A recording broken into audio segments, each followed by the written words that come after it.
안녕하십니까. 이용훈 박사의 찐삼국사. 오늘은 고구려 동천태양시기 영토 변화에 대해서 같이 알아보도록 하겠습니다. 자, 이제 시작합니다.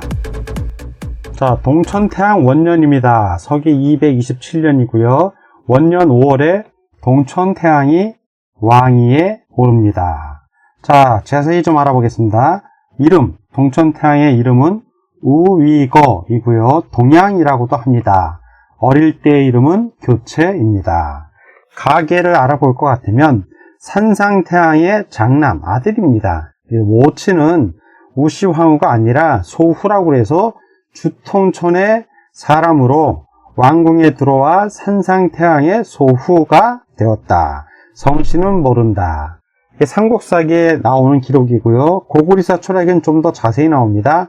모친은 주통촌의 촌주 연홍의 딸이다. 그래서 연씨라는 것을 알 수가 있죠. 자, 태어난 해 생년은 산상태양 13년 서기 209년 9월에 태어났습니다.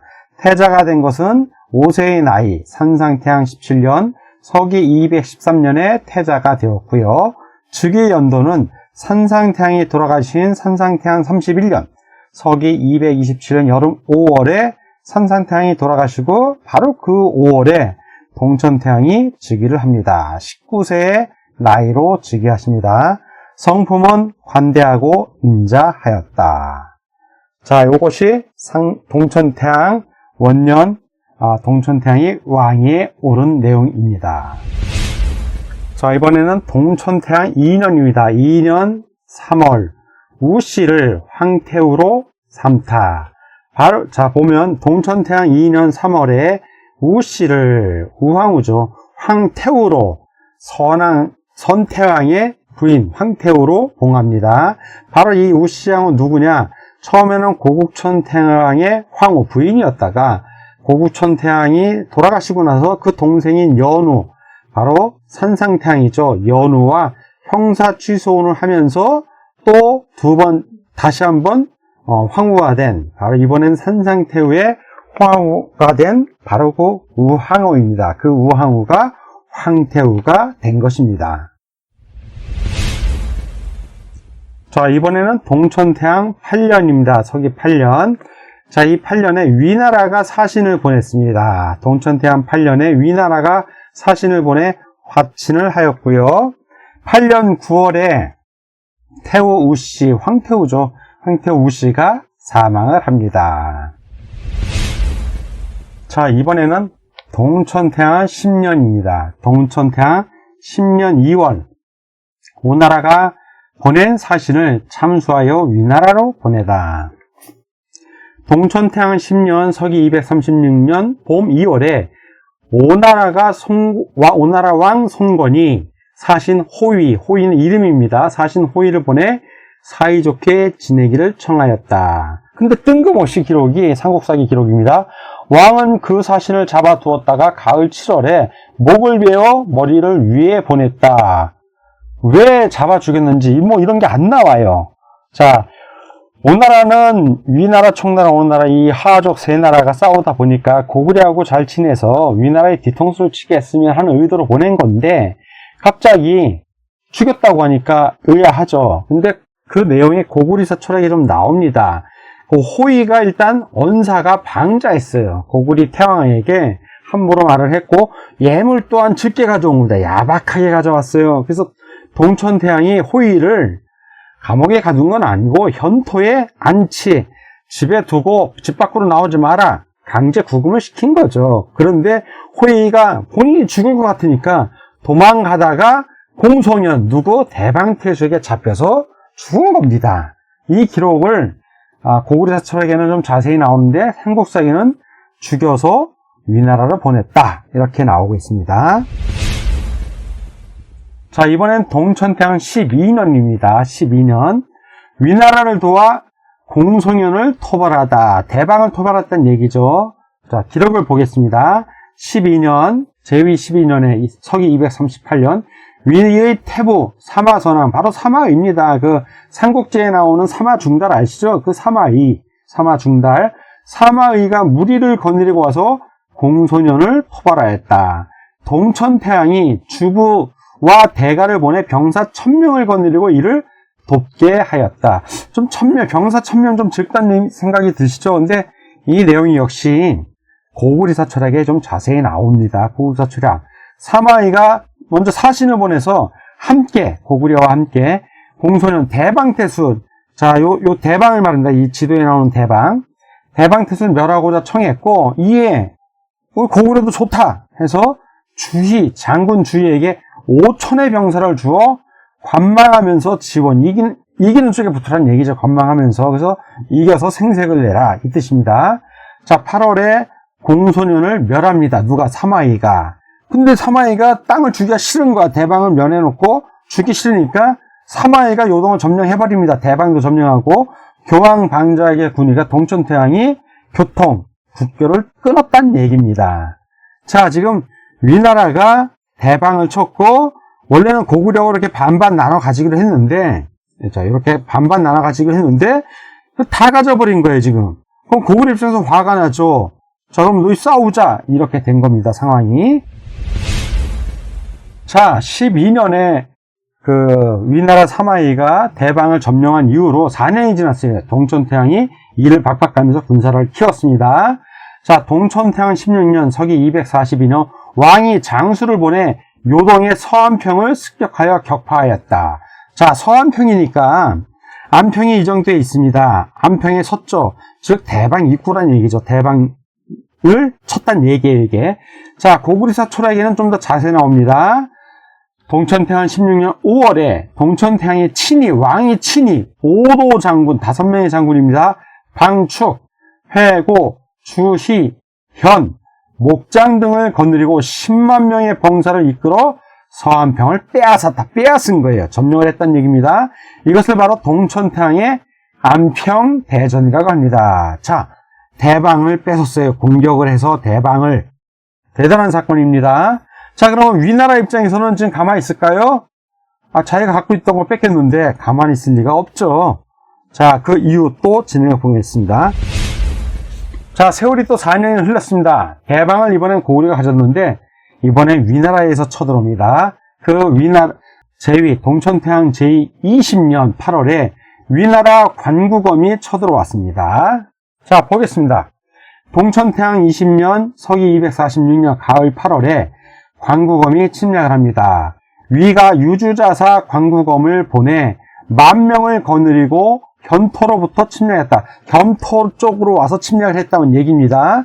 자, 그럼 요 설명은 지도는 조금 이따 보고 진행을 보겠습니다.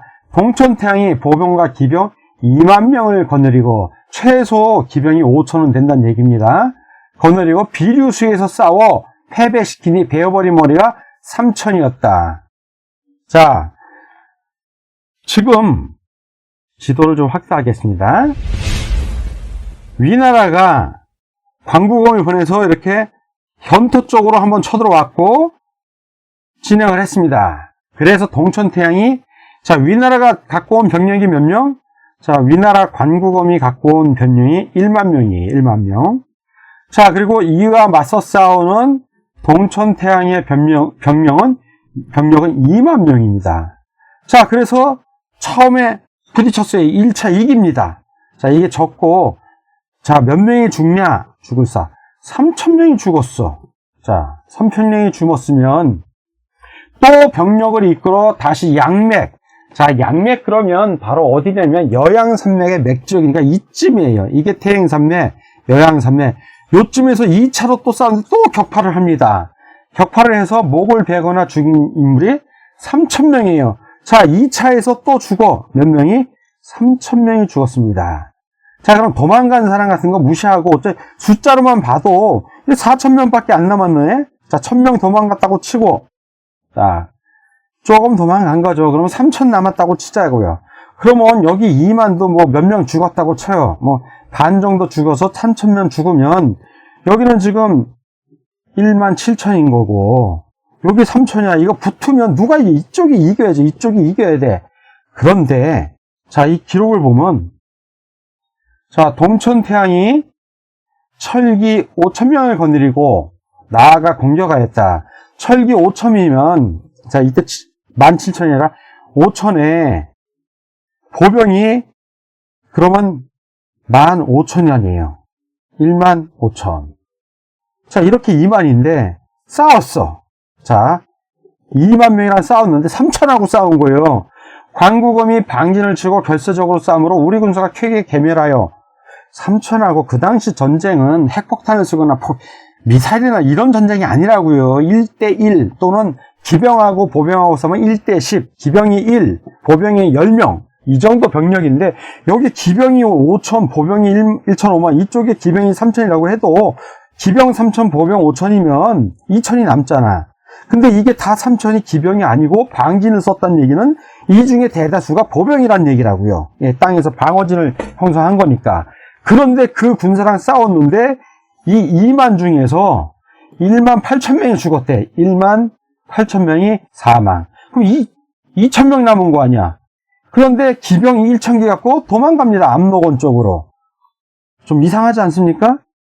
전혀 질 상황이 아닌데, 자, 그럼 다시 정리를 해보면, 지도상에서 정리를 좀 해드릴게요.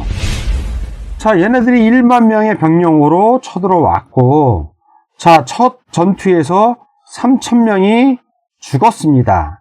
두 번째 전투에서 또 3,000명이 죽었어. 남은 병력이 1만에서 6,000 빼니까 한 4,000, 예를 들어 3,000 정도 남았는데, 이쪽 고구려 병력이 2만 명이 와서 부딪혔는데, 기병이 5,000입니다, 이 중에. 이 3,000이 이기고 2만 명 중에 18,000명이 죽고, 기병 1,000명 데리고 왕이, 압록원으로 도망갔다는 얘기예요. 이 압록원은, 푸른 오리가 있는, 자, 이쪽 항하 지류에 압록원이라는 벌판이 있는 거예요. 굴로 도망갔다는 얘기다, 전쟁하다 말고. 그러면 상식적으로 여러분들 생각이 안 가요?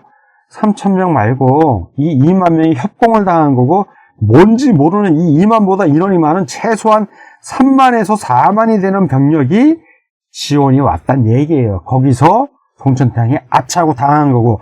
근데 이 3만에서 4만 정도도 지원병이 누구인지 기록이 안 돼 있어. 전혀 안 돼 있습니다. 과연 누굴까? 이거는 오늘 방송 제일 마지막에 나와요. 가장 이익을 본 자.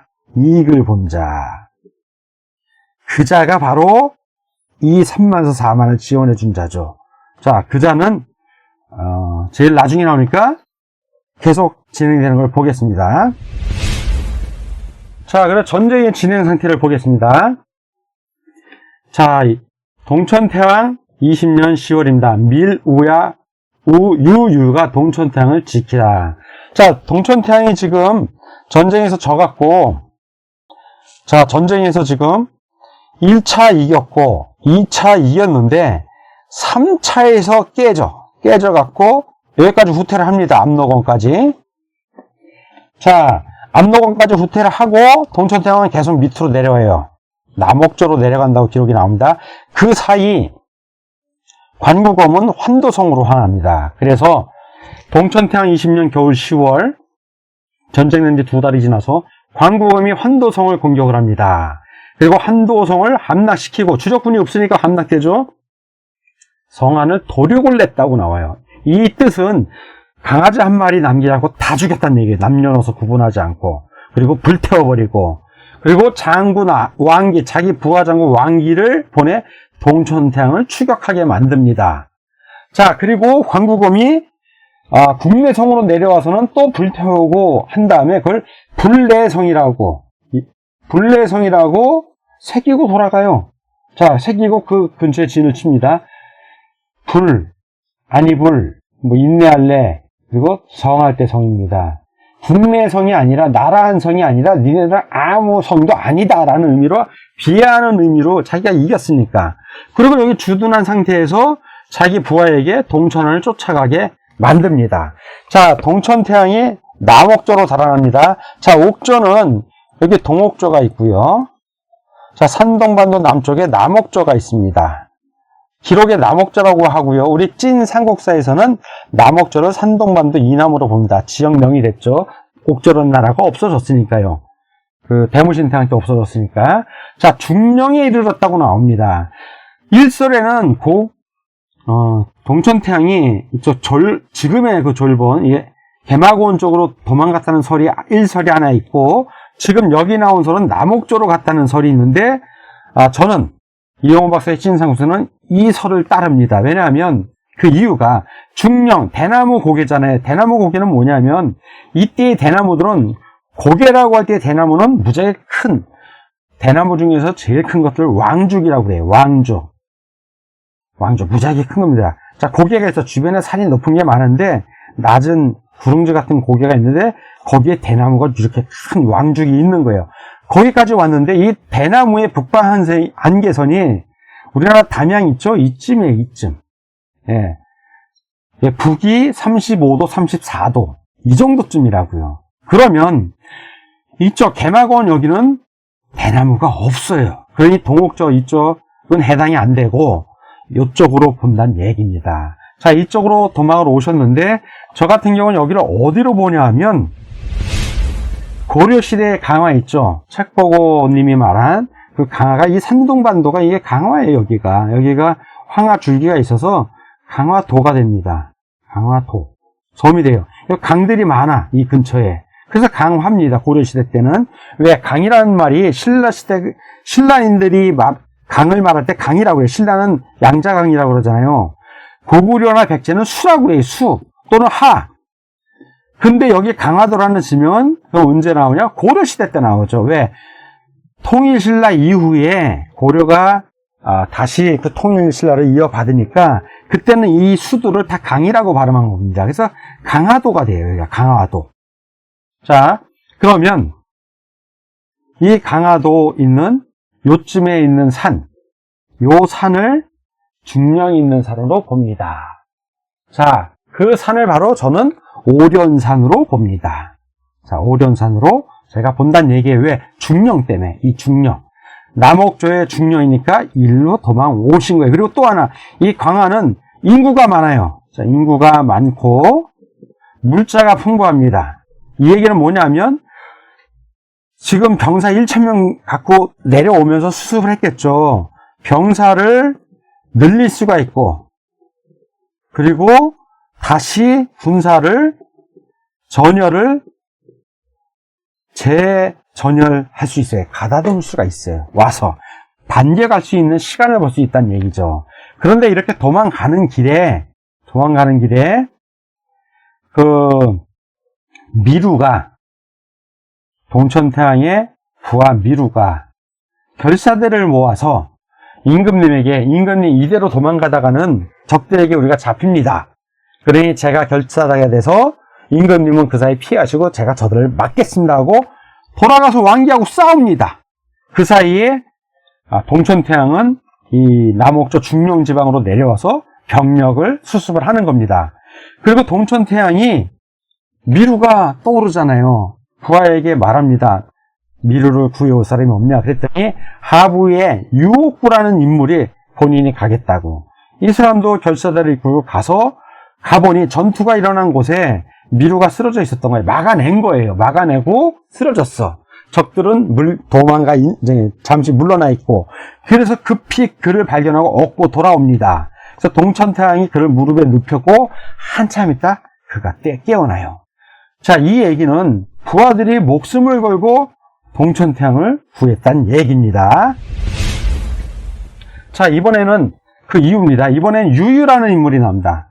자, 동천태왕이 남옥조에 이르러서 위군의 추격은 멈추작해서 따라오는 상태고, 자, 그랬더니 유유가 동천태왕이 말한다. 제가 가서 적장의 목을 베겠습니다. 계책을 써서, 전술을 써서 그 사이 그들을 죽이면 적이 혼란할 때 왕께서 그들을 공격하십시오. 자, 작전을 짜고 유유가 거짓으로 항복을 해요. 항복을 하고 적장에게 음식을 바칩니다. 그때 위나라 장수가 좋아갖고 그 음식을 받으러 가까이 있었겠죠. 항복을 했으니까 평복을 입고 유유가 식기에 칼을 감추고 앞으로 나아가 칼을 빼서 위나라 장수 왕기를 가슴을 찔러 죽입니다.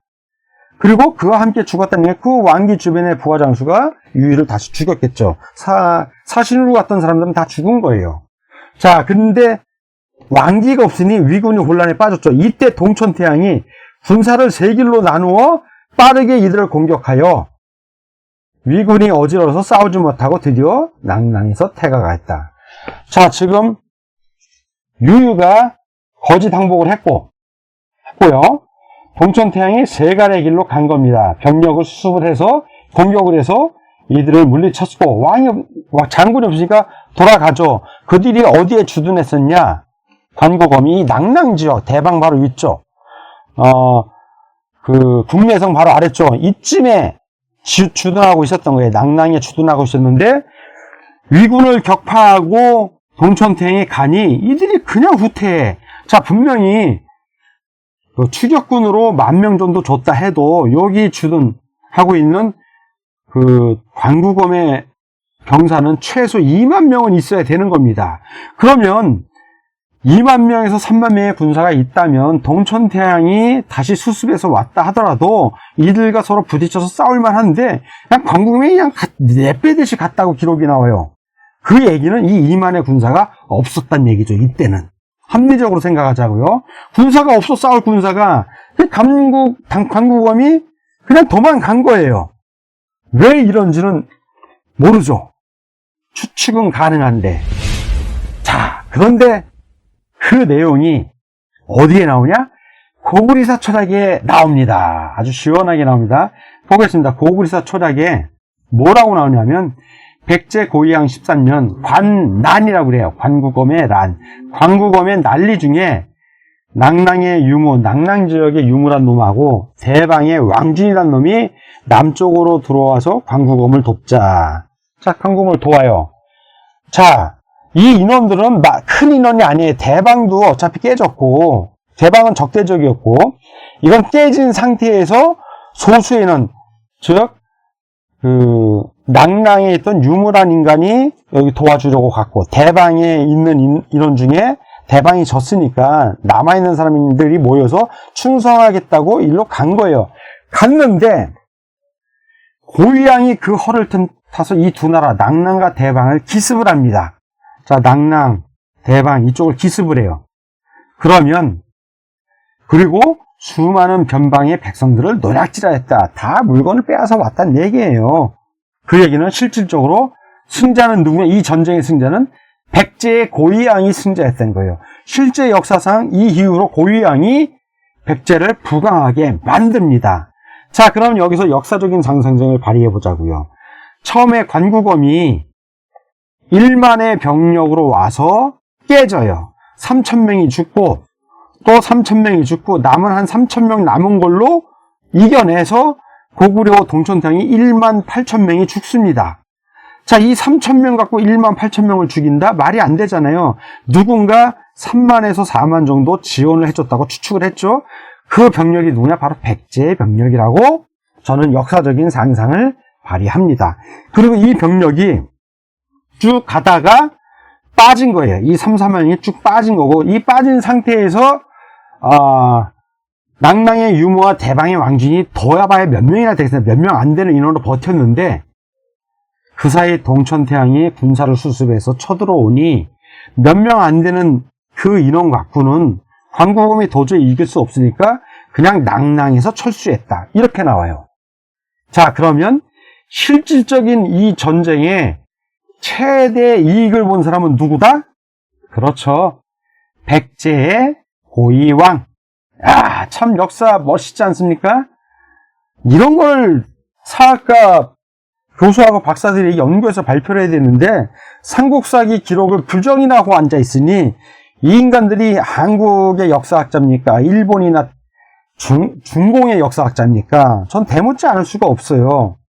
저는 비록 행정학 박사지만 삼국사기를 믿고 같은 내용이 역사 교차 검증에서 충돌이 온다면 우리 역사책을 신뢰합니다. 삼국사기야 고구리사 초략을 신뢰하고 부교재로서 그쪽 중간에 끼인 나라, 중공 애들이 말하는 그 중간에 끼인 위초고 한조 이런 애들이 역사를 보조적으로 볼 뿐입니다. 자, 주체적으로 역사를 해석할 줄 알아야죠. 자, 이젠 동천태양 그 전쟁 마무리를 보겠습니다. 자, 이번엔 논공입니다. 논공.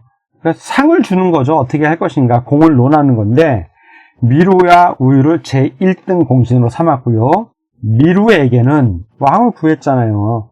왕 후퇴할 때 몸소 나가서 거곡과 청목곡을 주고 유옥구, 자 유옥구에게는 미루를 살려냈잖아요. 이 사람이 압록 두눌하원을 주어 시급으로, 시급은 뭐냐면 그 땅에서 나오는 세금도 거둘 권리도 주고, 그리고 또 하나 그 땅에 있는 백성들을 노역을 할 수 있게 성을 쌓는다든가 건물을 짓는다든가 할 때 노역을 부릴 수 있는 권한을 준 거예요. 즉 제후로 삼았다는 얘기입니다, 이게. 그리고 죽은 유유는 추증하여 구사자, 가장 높은 사자로 삼고 그의 아들 다우를 대사자로 삼았다. 이러니 목숨 걸고 임금에게 충성을 하는 거예요. 전쟁에서 내가 죽어도 임금님께서 우리가 이기든 지든 내 자식에게 이렇게 후한상을 주리라 하는 확신이 있으니까 임금 위에 충성을 하는 것입니다. 자, 이번엔 동천태양 21년입니다. 평양성을 쌓고 종묘와 사직을 올립니다. 서기 247년 2월이고요.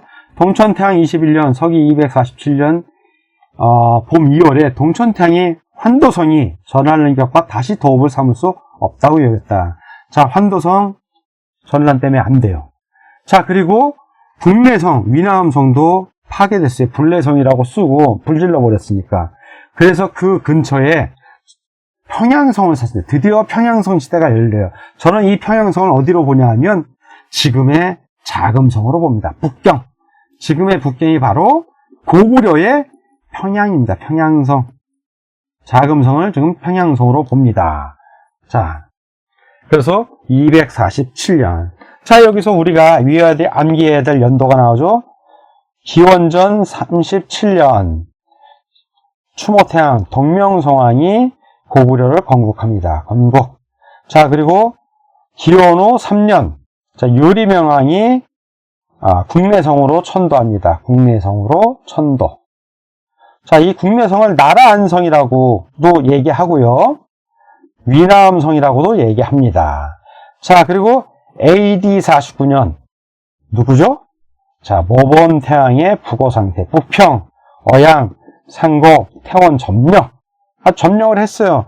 그러니 지금은 대방하고 요소 지역을 점령했다는 얘기입니다. 자, 그리고 AD 172년 신태양 시절이죠. 자원대처, 명림닭부의 자원대처. 자, 요 연도 정도는 꼭 외우자고요. 좀 더 관심 있는 사람들은 AD 172년부터 12년은 184년 고국천 태양 시절의 제2의 자원대처. 이거를 좌동, 자원이 있는 동쪽으로 임금님 고국천 태양이 친히 정벌하러 가셨다. 자, 요 정도 외우고 또 하나 마지막으로 AD 서기 247년에 동천태양 시절에 평양성 시대가 열린 겁니다. 자, 이렇게 평양성으로 오게 된 겁니다. 자, 이번엔 동천태양 22년 9월입니다. 동천태양이 사망하다. 서기 248년 9월. 동천태양이 22년 가을 9월에 돌아가셨고 시원에 장사를 지냅니다. 그리고 호를 동천태왕이라고 하였습니다. 자, 그리고 임금님께서 돌아가셨을 때 슬퍼하지 않는 자가 없었습니다. 나라에. 그리고 가까운 신하들이 스스로 목숨을 끊었고 장례일에 이르러서 무덤에 와서 백성들 스스로 죽는 자가 매우 많았습니다. 그래서 그 사람들 죽은 시신에 잔목을 베어서 덮었어요. 그래서 그 잔목이 시입니다. 그래서 시원이라고 그 묘지 땅 이름을 시원이라고 해서 시원에 묻혔다라는 기록이 나온 겁니다. 자, 동천태양편을 요약을 하겠습니다. 동천태양편 요약. 자, 정품은 관대하고 인자하셨고, 그리고 병법에도 능하셨어요. 그리고 기병술도 대단하고 무술을 잘한 임금님이세요. 자, 그리고 친모가 아니라 우씨를 황후로 모셨습니다. 그리고 정치적으로도 원만하게 해결했다는 얘기고요. 그리고 관구검의 침입을 이겨냈습니다. 이분이 고구려가 큰 위기에 빠졌는데 관구검의 침입을 이겨냈어요. 그리고 임금님 스스로 직접 싸웠고요. 신하들이 목숨 걸고 태양을 지킵니다. 자, 관구검의 전투에서 1차, 2차, 3차 전투에서 1차, 2차는 이겼어요. 관구검이 깨졌습니다. 졌고요. 3차에서 동천태양이 졌고, 그 이후에 4차, 5차 전투에서는 이겼습니다. 반격을 하셔서. 끝내 위나라 군사를 몰아냈습니다. 그러나 대방지역은 뺏지 못했고요. 이미 환도성과 국내성이 불타 없어졌기 때문에 국내성과 한대성에서 가까운 곳, 지금의 북경성으로 추정하는 곳에 평양성을 쌓고 평양성으로 천도합니다. 바로 이 지역입니다. 자, 참고적으로 철학의 백제의 고유양이 대방과 낙랑을 쳐서 누락질하고 요동을 차지하는 기반을 마련하게 됩니다.